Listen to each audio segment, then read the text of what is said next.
দুনিয়ার মুসলমান,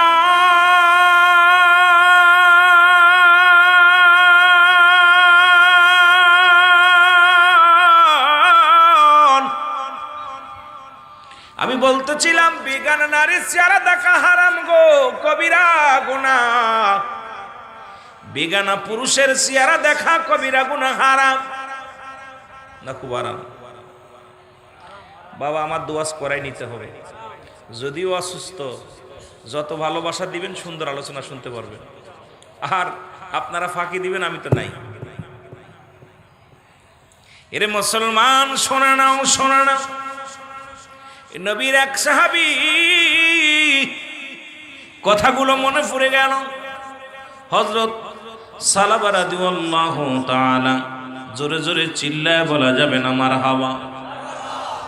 রাসূলের একদম প্রিয় সাহাবী, 5 ওয়াক্ত সালাত নবীজির পিছনে যে আদায় করে, নবীজি এক এক সময় এক একটা আলোচনা করে। রাসূলুল্লাহ সাহাবীদেরকে নিয়ে বসিয়া, ও মুসলমান, সাহাবীদেরকে আমলের ওয়াজ দিতেন, কারণ নবীজি তো নিজেই বলেছেন হায়াতি খায়রুল লাকুম, আমার হায়াতের জিন্দেগিটা আমার উম্মতের জন্য কল্যাণ স্বরূপ। এই জন্য রসুলকে পায়া যারা বেজার, নবীকে পায়া যারা অবজান মুসলমান, দুনিয়ার মধ্যে অসন্তুষ্ট, এদের মতো কপাল পোড়া মানুষ আর পৃথিবীর মধ্যে নাই। রসুল বলছে দুনিয়ার মধ্যে আগমন করেছি আমার উম্মতের কল্যাণ স্বরূপ হইয়া, জোরে জোরে বলা যাবে না মারহাবা। রসুল বলছেন হায়াতি খায়রুল লাকুম, আমার হায়াতের জিন্দেগিটা আমার উম্মতের জন্য। কেমনে সংসার ধর্ম করতে হবে, কেমনে রাজনীতি করতে হবে, কেমনে আপনার জীবন যাপন করতে হবে, আমার উম্মতের সঙ্গে কথাবার্তা বলেছি, উম্মতের সঙ্গে চলাফেরা করেছি। এই জন্য আমার দেশের অনেক ভাই বলে নবী আমগার মতো মানুষ, জোরে বলে নাউজুবিল্লাহ। নবীরা হলো গোনাহ থেকে মুক্ত, আমরা গোনায় যুক্ত। নবীরা হলো গোনাহ থেকে আপনার মাসুমের মাসুম, আমরা হলাম গুনাহ মার্কা মানুষ, জোরে বলেন ঠিক কিনা? এই গুনাহ মার্কা মানুষ হয়ে যে রসুলের সঙ্গে যারা উপমা দেয়, নবীর সঙ্গে যারা মেসাল দেয়, এদের মতো পাগল আর পৃথিবীতে নাই, জোরে বলেন ঠিক কিনা? এদের মতো পাগল আছে? মদিনার মাটু মাটি, বাংলাদেশের মাটু মাটি, মদিনার মাটি গায়ে লাগলে গুনাহ ঝরে যায়, ঠিক কিনা? মদিনার মাটি গায়ে লাগলে গুনাহ ঝরে যায়। বাংলাদেশের মাটি যদি শরবত বানায় খাওয়া যায়, আমিরুল আমিন সিদ্দিকী যদি বলি এই মাটিগুলো খাইলে গুনাহ মাফ হইব, জুতা স্যান্ডেল যা আছে ফিক্কা মারবে, কারণ এই মাটির মধ্যে রাসূলুল্লাহ আসে নাই। এই মাটির এত দাম নয়, কারণ এই মাটি আর মদিনার মাটি রাত আর দিন পার্থক্য।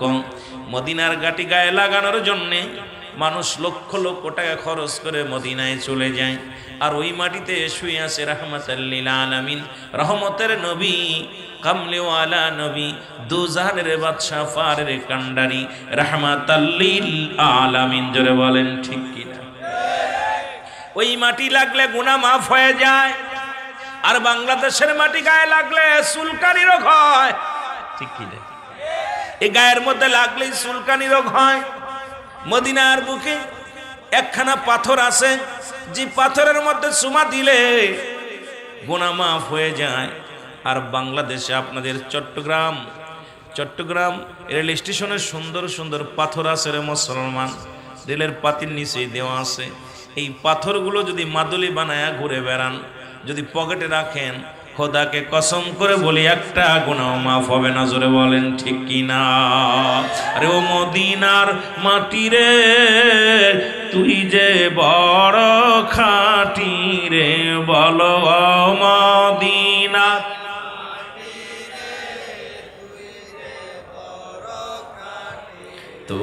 তোমার বুকে আসে আমার নবী মুস্তাফা, তোমার বুকে আসে আমার নবী মুস্তাফায়, বলেন ও মদিনার মাটি রে, তুই যে বড় খাঁটি রে, বলো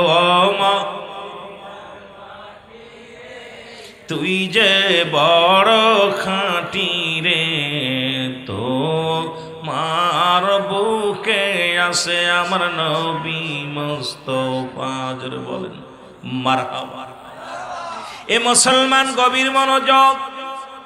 এখন যারা নবীকে নিয়ে মেসাল দেয়, ঈদে মিলাদুন নবী যারা অস্বীকার করে, আলোচনা আস্তে আস্তে আমরা আগাইব। কর্তৃপক্ষ ভাইয়েরা কয়েকটা বিষয় বলেছে, ওদিকে আমি যাব, আস্তে আস্তে আলোচনার দিকে যাব। রাসূলুল্লাহ ওয়াজ করলেন যে বেগানা নারী দেখা হারাম। এক কথায় যাদের দেখা দিয়া হারাম তাদের সঙ্গে বিয়ে করা জায়েজ, যাদের দেখা দিয়া জায়েজ তাদের সঙ্গে বিয়ে করা হারাম। আজকে আমার সুন্নি ভাইয়েরা বাংলাদেশে পর্দা নাই, কারণ দেশের শুধু বাংলাদেশ নয়, শুধু চট্টগ্রাম নয়, অল বাংলাদেশ জন্য কেন উলাট পালাট হয়ে গেছে। পশ্চিমা বাতাস এসে লাগছে আমাদের গায়ে। আজকে সমাজ নষ্ট, এদিকে কোনো আলেমের নজর যায় না। মন্দির পাহারা দেয়, এদিকে কোনো নজর যায় না। কিন্তু জশ্নে জুলুস রাসূলুল্লাহর মহব্বতে অন্তরে ধারণ করে রাস্তায় নামলেই ওই সমস্ত বাতিল পন্থীদের নজরে আসে। জোরে বলেন ঠিক কিনা? বড্ড কষ্ট হয়। সারা বাংলাদেশ যেখানে উলঙ্গ বেহায়াপানা, এখানে কোনো আলেমদের নজরে যায় না, ফতোয়া সেখানে নাই, কিন্তু তাদেরকে নিয়ে চাকরি করে। বেগানা নারী নিয়ে একই অফিসে চাকরি করে। হুজুর যেহেতু আছে, অনেক বিজ্ঞ উলামা ইকরাম আছে। আজকে যদি এই ওয়াজটা করি, বাংলাদেশ অধিকাংশ আলেমের চাকরি চলে যাবে, চাকরি করা বৈধ হবে না। কারণ বেগানা নারী নিয়ে অফিস করো, বেগানা নারীর সঙ্গে একই জায়গায় বয়ে আড্ডা মারো, আর ফতোয়া দাও, জশ্নে জুলুসের বিরোধিতা করো, জশ্নে জুলুসের বিরোধিতা করে আলোচনা করো, কারণ তোমাদের মুখে এটা মানায় না। জোরে জোরে বলেন ঠিক কিনা?